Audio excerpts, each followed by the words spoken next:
Alguien dijo que cuando no hay madre hay desmadre, y por eso nosotros necesitamos de María, nuestra madre, aquella que ordena nuestra vida, aquella que es capaz de acogernos en nuestra pequeñez y acompañarnos para que el plan de Dios se complete en nosotros. Te invito a reflexionar en María como la protagonista de los últimos tiempos.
La Virgen María, protagonista de los últimos tiempos. ¿A qué me refiero con los últimos tiempos? ¿Cuándo han comenzado los últimos tiempos? La nueva era diría que es la era Acuario, ¿no? Los últimos tiempos. Nosotros sabemos, por la revelación de Jesucristo, que los últimos tiempos comenzaron con su llegada hace 2000 años.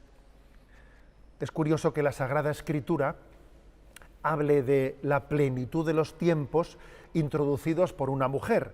Cuando llegó la plenitud de los tiempos, Dios envió a su Hijo, nacido de una mujer.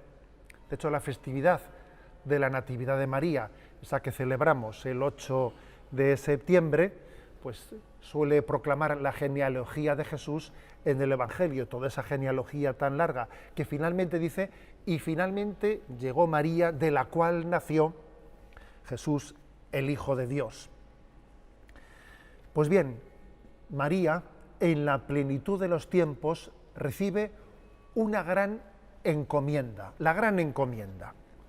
Me refiero a esa que narra el Evangelio de San Juan en el capítulo 19.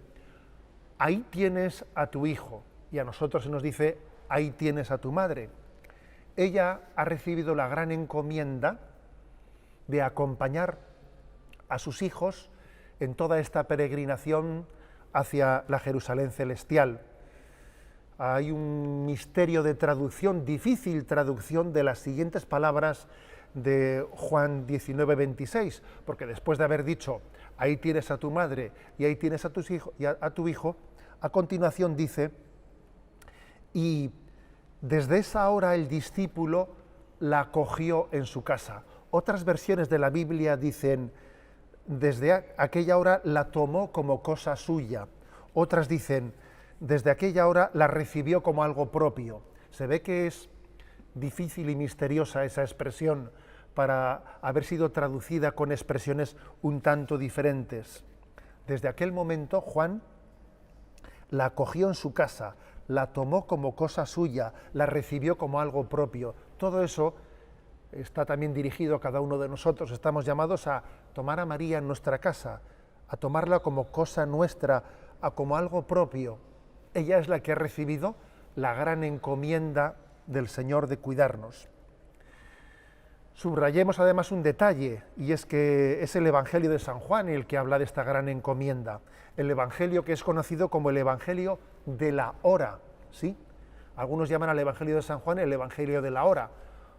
Todavía no ha llegado mi hora, ya se acerca mi hora, esta es mi hora, para esta hora he venido al mundo. ¿Sí?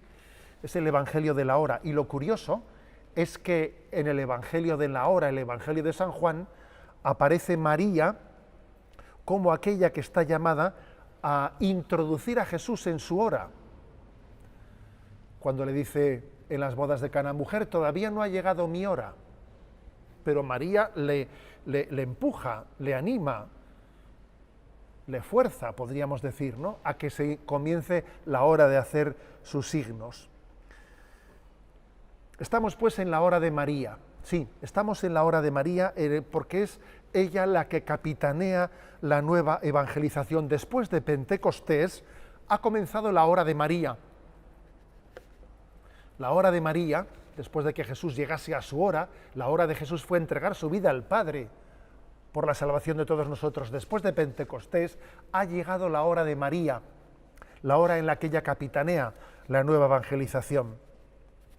Y esto además tiene lugar como una prolongación de la dinámica de la encarnación. Dios quiso llevar a cabo la redención no desde lo alto, no desde la lejanía, sino descendiendo hasta nosotros, compartiendo nuestras circunstancias, tomando nuestra carne humana. La Iglesia, pues, ha reflexionado desde esta dinámica de la encarnación como lo que no ha sido asumido, no ha sido redimido. Dios quiso asumir nuestras circunstancias humanas, nuestra carne humana, para poder redimirla.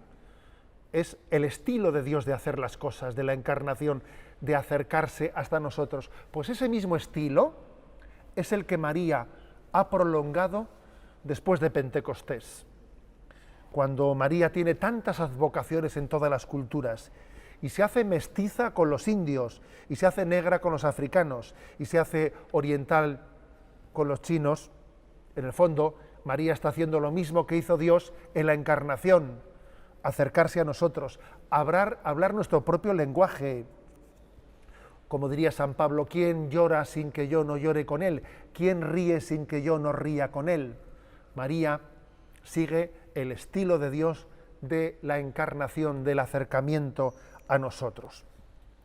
Permitidme que desarrolle brevemente, para que entendamos lo que es la figura de María y el porqué de sus apariciones, el porqué de sus intervenciones en la historia, permitidme que desarrolle brevemente lo que es el concepto de revelación. La Iglesia distingue tres conceptos de revelación. Una es la revelación pública, que es propiamente la revelación con mayúsculas, el depósito de la fe que la Iglesia ha recibido. Jesucristo es el revelador del Padre. También hubo una revelación en el Antiguo Testamento, pero cuya culminación es la revelación en el Nuevo Testamento. Jesucristo es el revelador del Padre. Y la revelación pública se ha concluido con la muerte del último de los apóstoles. Por lo tanto, digamos que la revelación pública ha llegado a su culminación, pues, con el libro del Apocalipsis, con el que se cierra la Sagrada Escritura diciendo amén, ven Señor Jesús. Ahí termina la revelación. No esperemos otro libro posterior, no esperemos una especie de epílogo final, no lo esperemos. La revelación está completada en Jesucristo. Ahora bien, también la Iglesia habla de revelaciones privadas, que no tienen obviamente el mismo rango que la revelación pública.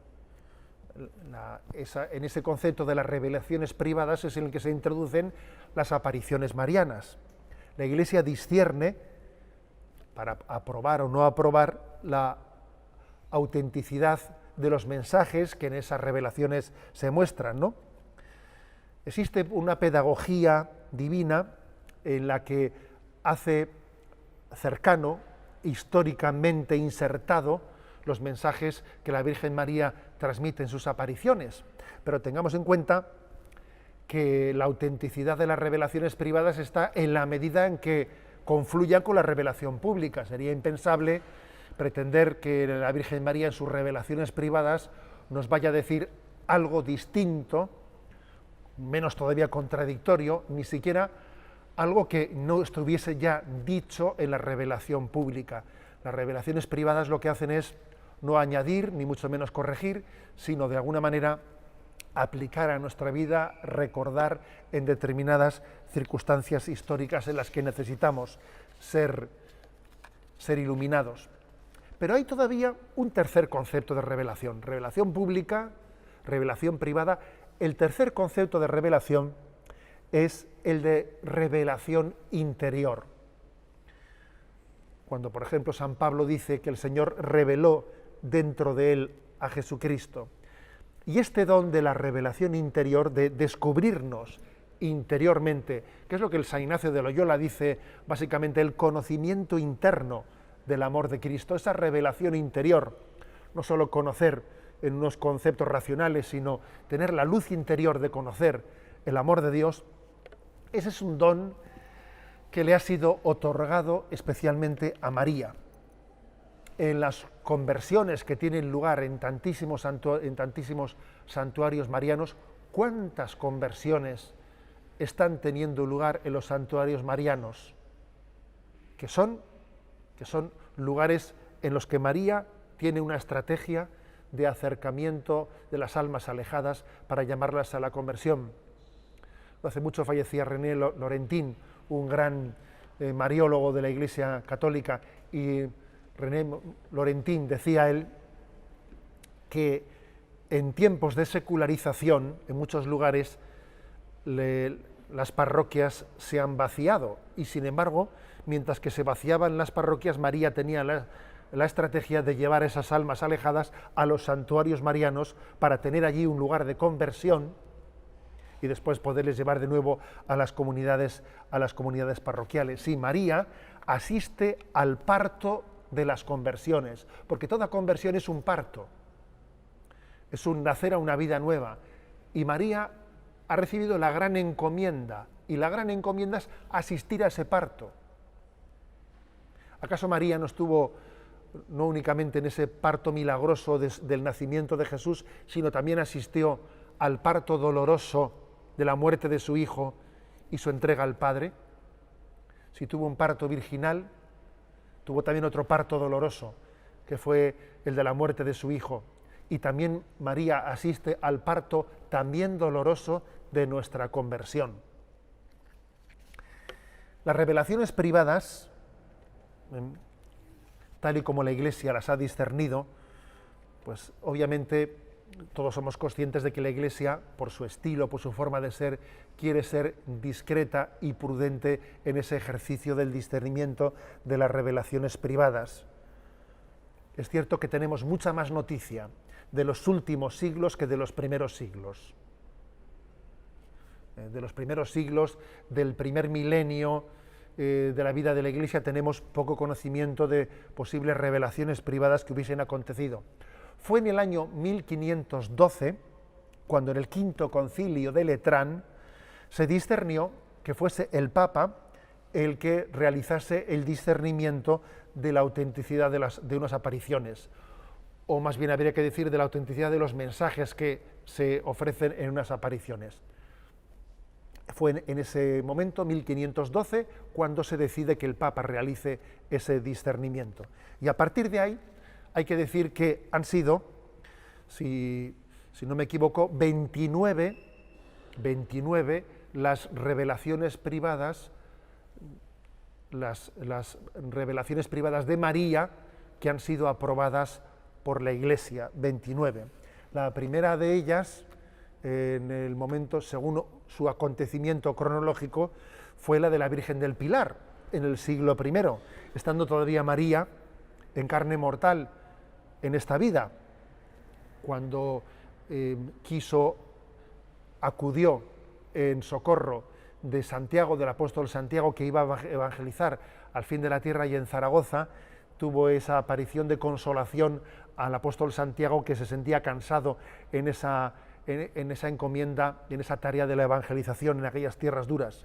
Eso fue en el siglo I, pero después damos un grandísimo salto hasta el siglo XIII, con Santo Domingo de Guzmán, San Simón Stock, con la Virgen del Carmen, la Virgen del Rosario, por lo tanto, y San Simón Stock en ese siglo. Damos el salto hasta 1531 con la Guadalupana, 1830 con la Milagrosa, 1846 con la Salet, 1858 con Lourdes, y fijaros bien, 15 de las 29 revelaciones privadas de la Virgen María son del siglo XX, más de la mitad de las revelaciones privadas aprobadas por la Iglesia son del siglo XX, lo cual da a entender que esa encomienda que el Señor hizo a María está alcanzando su cénit en los últimos momentos.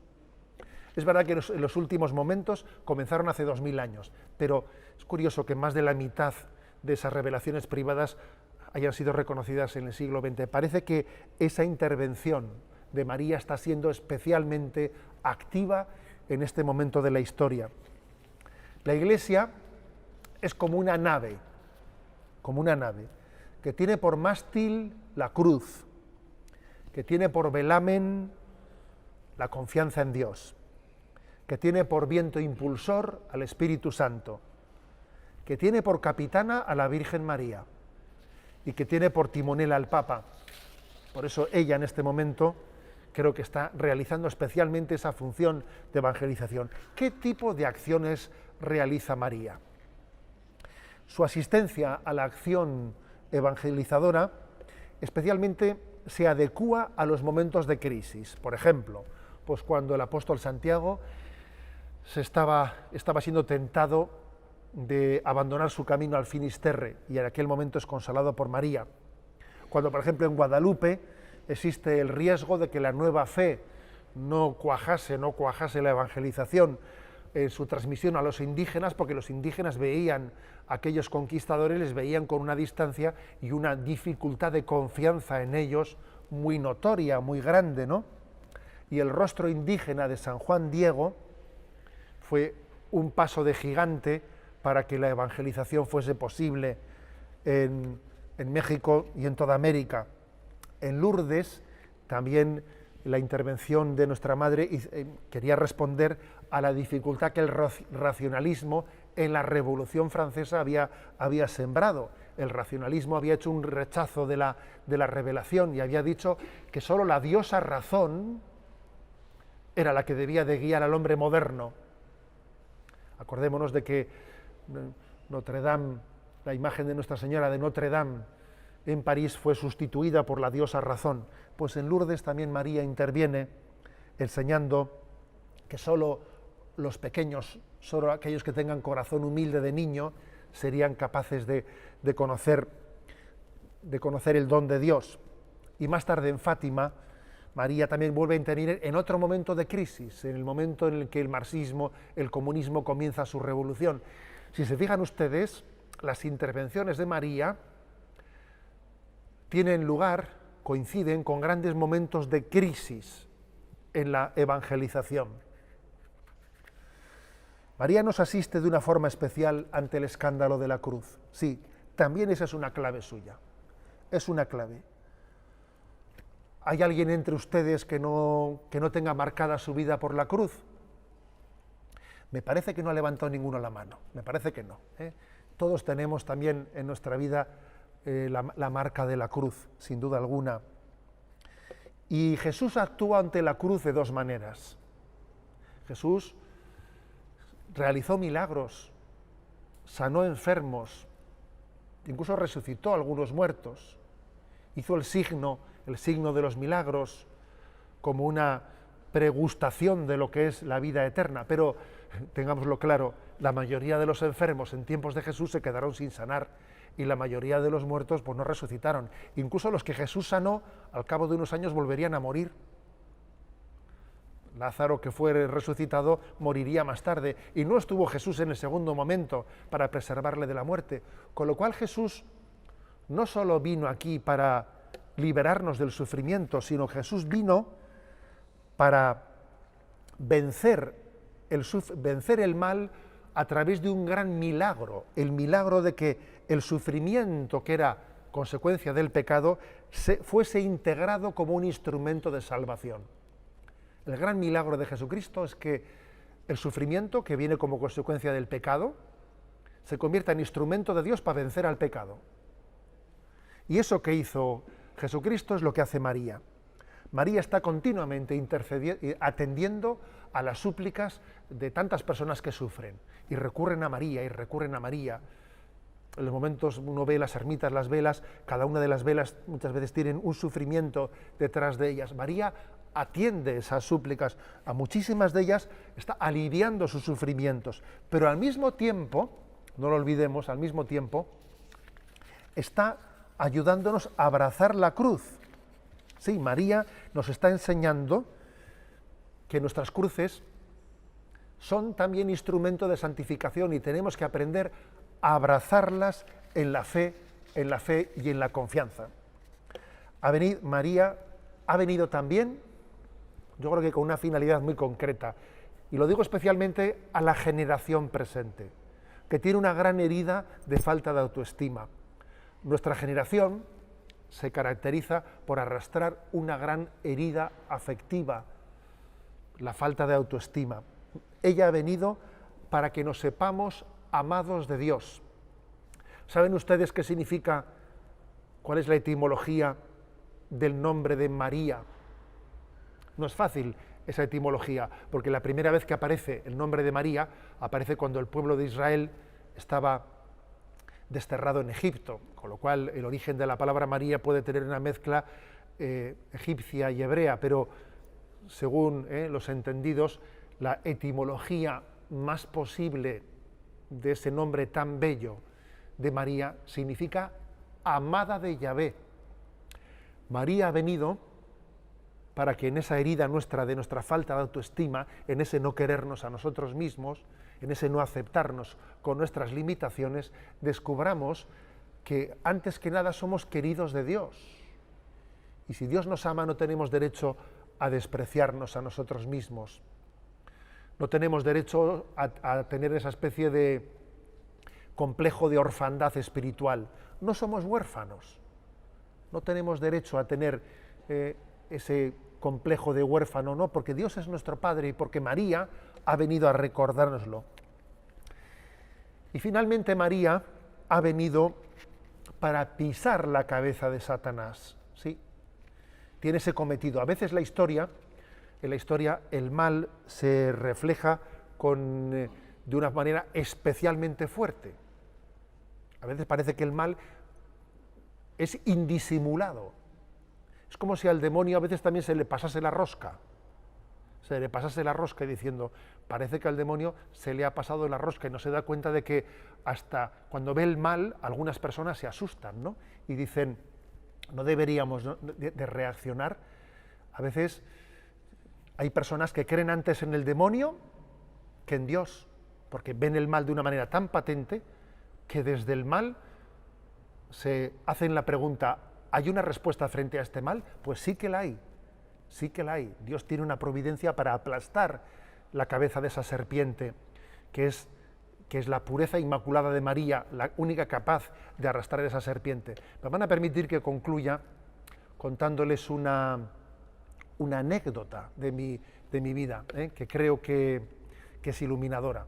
Recuerdo que estando yo en mi adolescencia, pues en el pueblo natal de mi madre, que es un pueblo pues en medio del campo, en medio de los caseríos, pues el hermano mayor suyo, que ya ha fallecido, me invitó a que le acompañase a una borda, a un lugar alejado, para asistir pues, a una vaca que era primeriza, asistir al parto de su ternero. Acudimos allí y el parto fue difícil. No ocurre eso así con mucha frecuencia en la naturaleza, pero el parto fue difícil y aquel ternero, cuando nació, no era reconocido por su madre. La madre no reconocía al ternero, no se acercaba a darle de mamar, no se acercaba a limpiarle, lo ignoraba. Y recuerdo que mi tío me dijo, pues este ternero se va a morir aquí porque no tenemos a dónde llevarle y si la madre no la atiende no va a poder sobrevivir. Y me dijo, espera un momento, quédate aquí dentro de esta borda y fue a un caserío vecino y trajo un perro atado por una cadena, un perro, verdaderamente un perro furioso, un perro de esos que le asustaba a un jovencito, como era yo entonces, cuyos ladridos casi me acongojaban. Atado por una cadena lo introdujo dentro de aquella borda donde estaba el ternero recién nacido, que no podía levantarse todavía, lo ató a un poste y el perro se lanzaba contra aquel ternero, parecía no llegaba por motivo de la cadena, se lanzaba y se lanzaba, parecía que quería devorarlo. La vaca, la madre de aquel ternero, estaba nerviosísima y en primer momento huyó, pero cuando escuchaba los ladridos retornó y nerviosa no sabía qué hacer y de repente empezó a acometer aquella vaca con sus cuernos, empezó a acometerle al perro, lo levantó hacia lo alto y acto seguido se acercó a su ternero y empezó a lamerle y a darle de mamar. Yo me quedé impresionado, ¿no?, de cómo aquel perro había sido capaz de suscitar el instinto de maternidad de aquella vaca que no reconocía a su ternero. Me quedé impresionado. Y recuerdo que le pregunté a nuestro difunto tío, ¿a ti te había explicado esto alguien? Y me dijo, no, se me ha ocurrido. Y esa anécdota, les puedo asegurar a ustedes que la he recordado muchas veces en la vida, porque he visto que a veces el mal puede ser un lugar en el que Dios manifiesta su providencia. A veces, hasta que no vemos el rostro del mal, no reaccionamos contra él. Y María también es la que aplasta la cabeza de Satanás y la que asiste a aquellas personas que están especialmente acongojadas por el mal y reciben como una ayuda materna para reaccionar en ese momento de la vida, ¿no? Sí, María es la gran esperanza para aplastar la cabeza de serpiente y para sacar lo mejor de nosotros mismos en la reacción espiritual para resistir el influjo de Satanás. De hecho, queridos hermanos, cuando Benedicto XVI explicó en su momento el tercer secreto de Fátima, dijo él que había un gran misterio, ¿no? El misterio de que se escondía de cómo la acción de María era capaz, por su intercesión, de cambiar la propia historia. Aquel hombre vestido, aquel obispo vestido de blanco que caía por las balas, que finalmente, sin embargo, aunque la profecía decía que había muerto, sin embargo, nosotros vimos en San Juan Pablo II que milagrosamente salvó su vida. Decía Benedicto XVI que aquello simbolizaba cómo también la intercesión de María y nuestra oración y nuestra penitencia unida a la oración de María era capaz de cambiar la historia. Dame un punto de apoyo y moveré el mundo.